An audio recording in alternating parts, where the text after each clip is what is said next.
Thomas Smith wakes up after a horrible nightmare of killing his own sister, just to be confronted with monstrous beings and horrifying representations of his sister Gabby, just to realize he is trapped in a never-ending nightmare, waking up after each time he dies, presented with more petrifying and grisly nightmares than the last.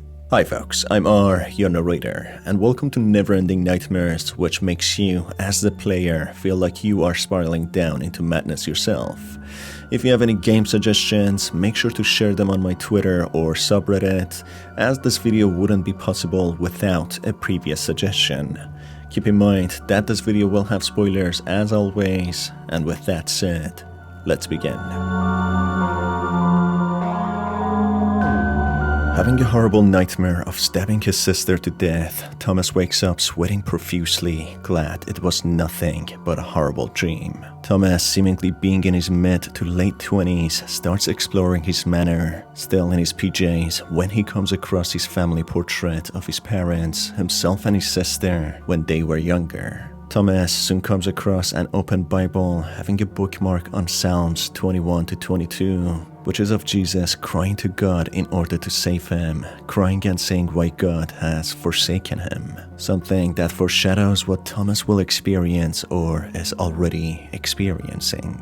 After some more time, Thomas leaves the house, going to the nearby cemetery within the walking distance of his manor, where he arrives at the grave of Gabby Smith, who died at the age of 6, being no one other than Thomas's sister, someone Thomas dreamt of killing. As Thomas bursts into tears, mourning for her death that he doesn't remember, he suddenly awakens back in his bed, as if it was another nightmare within a nightmare. Right in front of his bed, he notices his sister standing, a healthy and very alive sister who has grown into an adult. I'm sorry, I just had a terrible nightmare. I dreamt you were dead. That's silly, I'm fine. Besides, you always promised you'd take care of your little sister.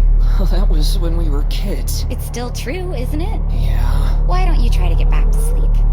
I'll wait outside.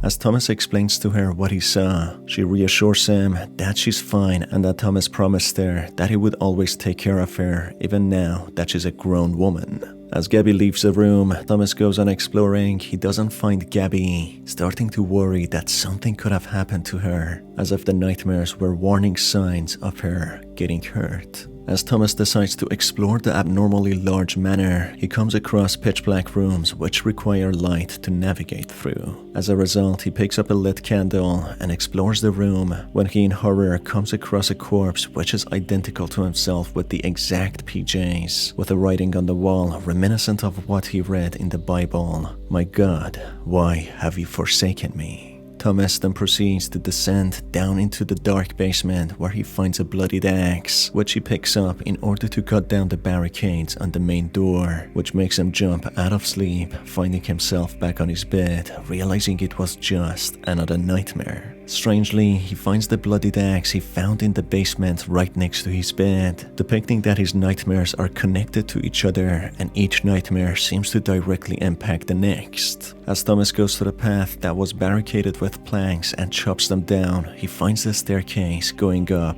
to the attic. In there, he comes across the harrowing scene of his adult version sister being dead, which makes Thomas wake up in a cold sweat, thankful that it was just a dream. Getting up from his bed, he notices how the house has gone into a severe state of disrepair, being run down in an extensive manner, as if it's been empty for many years. After exploring the ever-changing manor, which is covered in cobwebs now, he finds a porcelain doll of Gabby with cracks all over her face, holding a flower bouquet and having a wedding veil on. Descending down to the lower floor, Thomas sees a faint figure at the end of the hall. As he approaches the figure, he notices a large veiny body with the head being of a baby, which soon notices Thomas and rushes towards him, who Thomas outruns and hides in a nearby closet. Descending down to 2 more floors, Thomas comes across a narrow passage with the floorboards being broken, creating black holes which seem to be very deep. As Thomas tries to tread lightly, the thin plank creating a path breaks, making Thomas fall to his definite death when he wakes up back on his bed on a floor which has cracks all over its walls, with the house furniture barricading certain halls. After climbing up a set of stairs, Thomas arrives at the library where he sees a child version of Gabby who has been stabbed to death, as if related to the very first nightmare that he had. Thomas, not able to withstand the sight of his sister being dead, he awakens again, realizing that he's trapped in a never-ending nightmare. As he finally gets back to his senses, he notices that he is in a padded room, as if he is a mental patient, with the cell door being locked. The door soon opens on its own, which lets Thomas explore the mental asylum, which seems to be oddly empty. He soon peeks through one of the cell door windows, seeing a writing with blood reading, "My God, why have you forsaken me?" As if these writings are something Thomas is saying to himself over and over again, with these nightmares projecting his thoughts and troubled mind into a horrifying sight. As Thomas goes deeper into the asylum, he comes across one of the hostile patients in a straitjacket. Despite being unable to see, the patient hears the footsteps of Thomas when he lunges at him, pinning him down. That's when Thomas reawakens in one of the padded cells, this time by passing the patient quietly, not to make any sound, and alert the patient. Descending deeper into the asylum, Thomas comes across more experimented on patients, with blood splatter and stains everywhere on the walls, showing the brutal nature of this asylum and the atrocities that took place here. After reading some cryptic writings of how everything is a lie and how Thomas needs to wake up, he enters a cell where he encounters another one of the patients, who gets alerted, which makes Thomas awaken in a psychiatrist's room, with no one other than Gabby being behind the desk. Thomas, surprised to what he's seeing, asks Gabby to what is going on, when Gabby in a cold manner demands Thomas to refer to her as Dr. Smith, denying that they are siblings and that everything has been happening in Thomas's head, as he has been a patient in the asylum for a very long time. Gabby, what's going on? I've told you repeatedly to address me as Dr. Smith. But you're my sister. I'm afraid you're mistaken. Where am I? You're in a lunatic asylum and have been for quite some time. Why am I here? Why do you think you're here? I don't know. We've reached the end of our session. Please see yourself out. Managing to bypass the patients and leave the asylum, Thomas comes across a void, unable to believe his own eyes. With nowhere else to go, Thomas opens the delivery room door, where he gets ambushed by Dr. Smith, who sedates him using a syringe. Thomas, shocked to what Dr. Smith is doing to him, still being somewhat conscious, he wakes back up in his bedroom, back in the manor, horrified to find Gabby on his bed, sleeping together. Huh? What? Honey, go back to sleep. But, why am I in bed with my sister? What are you talking about? I'm your wife. But, You don't even have a sister. I thought... I'm worried about you. Why don't you get a glass of milk to calm your nerves? Okay. Gabby, in a turn of events, hears a shocked Thomas mumble while he's sleeping with his sister when she mentions that they are wife and husband and not anyhow blood related, with Thomas not even having a sister. Thomas, being confused, gets instructed by Gabby to drink some milk as it would make him feel slightly better. As Thomas obliges and goes down to drink some milk, he finds a wedding photo of himself and Gabby, in a way confirming that they are wife and husband. After Thomas drinks milk, he decides to go back to bed when the matter starts altering again, with a child version of Gabby carrying a large sword with her eyeballs missing, intending to hack at Thomas and kill him. Thomas manages to bypass this monstrous version of Gabby by just backing off a little, with the monster disappearing, which makes Thomas question if it's just a figment of his imagination, being tormented like this for something he had done which he doesn't remember. As he goes back up, he doesn't find any trace of his wife Gabby when he plans to explore the manor some more. That's when he enters a pitch black corridor with his candle turning off, being trapped there with the rare passage vanishing. As he continues wandering in the dark, random lights suddenly turn on, with corpses of many Gabbies being suspended, as light turns off and turns on after some time again, with Thomas finding himself back in the asylum with a lobotomized patient, yet again the lights turning off and turning back on, with Thomas this time finding himself in a grisly scene of Gabby having died due to severe blood loss while giving birth. Lights turn off yet again and then soon turn on, with Thomas finding himself back in the kitchen with a manual meat mincer where he has enough of the nightmares, believing he must wake himself up in any shape or way possible. Thinking a little, he realizes the best way to wake himself up is to experience excruciating pain, as that sure would wake him up, when he suddenly awakens back in his bed. Unsure if he's losing his mind or just trapped in a never-ending nightmare, he leaves the manor in hopes of leaving this nightmare. The dark forest outside leads him down a flight of stairs where he enters back in his manor, which is in a bad state of disrepair when he suddenly comes across a lobotomized patient wandering around, which confuses him to what this monster is doing in this nightmare scene, as they belong to the asylum section. The nightmare becomes more convoluted when Thomas enters a graveyard within the manor when corpses of Gabby fall down from the sky.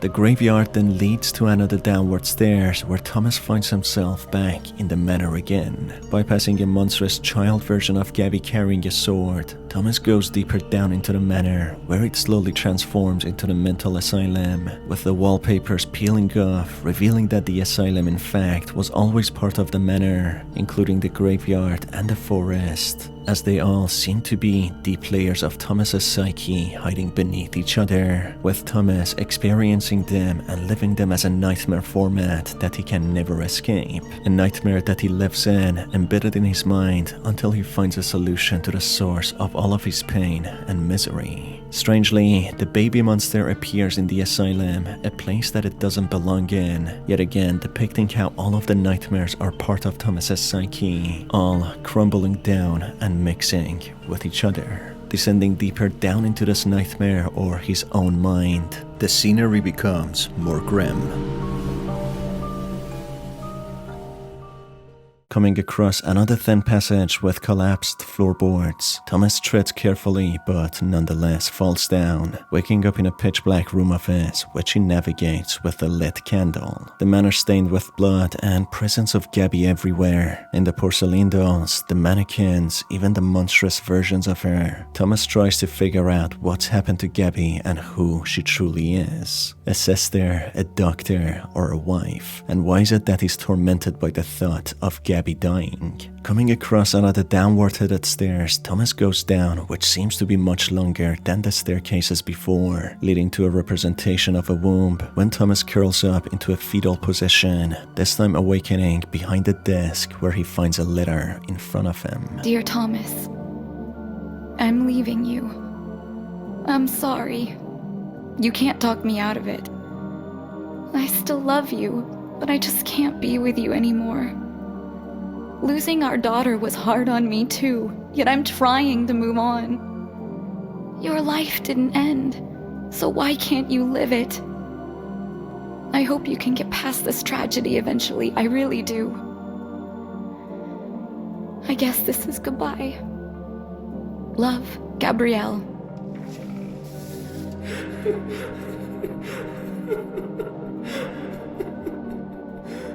The nature of the letter is a farewell by Gabrielle, Thomas's wife, who explains how she cannot live with him anymore after the mess he became due to their daughter's tragic death. Reading the manga or the comics by the same name, it's more clearly shown how Thomas took it very hard upon himself after his daughter's death, drowning himself in booze, giving up on life to the point of wanting to take it away by himself and completely forgetting himself and his wife, which caused the wife, Gabrielle or Gabby, find it very difficult to cope with the hardship. She already had to carry the burden of their daughter's death, but also having to take care of a mentally unstable Thomas, her husband, who doesn't want to move on. She finds it impossible to cope, wanting someone to lean on as well. She decides to move on and leave all the tragedy behind. Despite loving Thomas, she makes the difficult choice to leave him, as no matter what she does, Thomas doesn't seem to want to wake up and leave this never-ending nightmare behind, repeating it over and over in his head.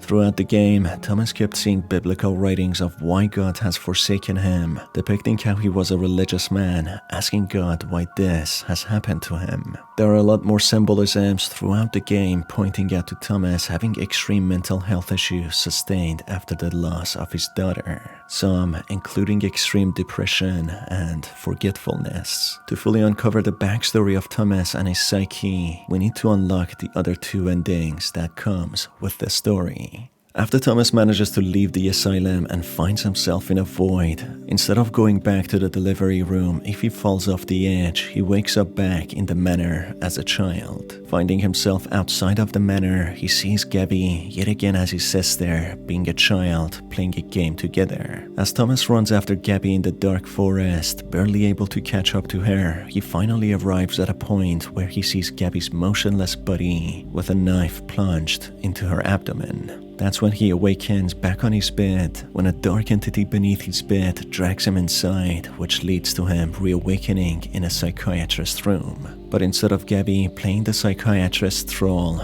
a doll resembling her sits on the chair. As Thomas explores the manor, he passes the asylum, finding himself in a chapel where a stained glass has the Latin writing In somnis veritas, which roughly translates to In dreams there is truth, which yet again hints at the nightmares that are haunting Thomas are not just pointless, surreal dreams, but dreams that display the tormented psyche of Thomas in surreal ways. As Thomas goes through a convoluted manor mixed with an asylum and a chapel, he comes across a part of the manor littered with dolls and toys, which some start to move, acting as the new monsters. After bypassing many of these dolls who resemble the child Gabby, Thomas comes across a sleeping child Gabby, which resembles his daughter, kissing her goodnight, which ends the story. This ending simply portrays how Thomas was a loving and protective father who loved his daughter so much that caused him lose his mind after her tragic death. He would get haunted by dreams and visions of his daughter being so important to him, who would be his everything and everyone. In other words, his tormented and broken mind saw his daughter as his sister, his wife, his doctor, and simply his world, with her death causing his world to crumble and trap him in a void, stuck in a nightmare overfilled with monsters and extreme versions of different places his mind drifted into.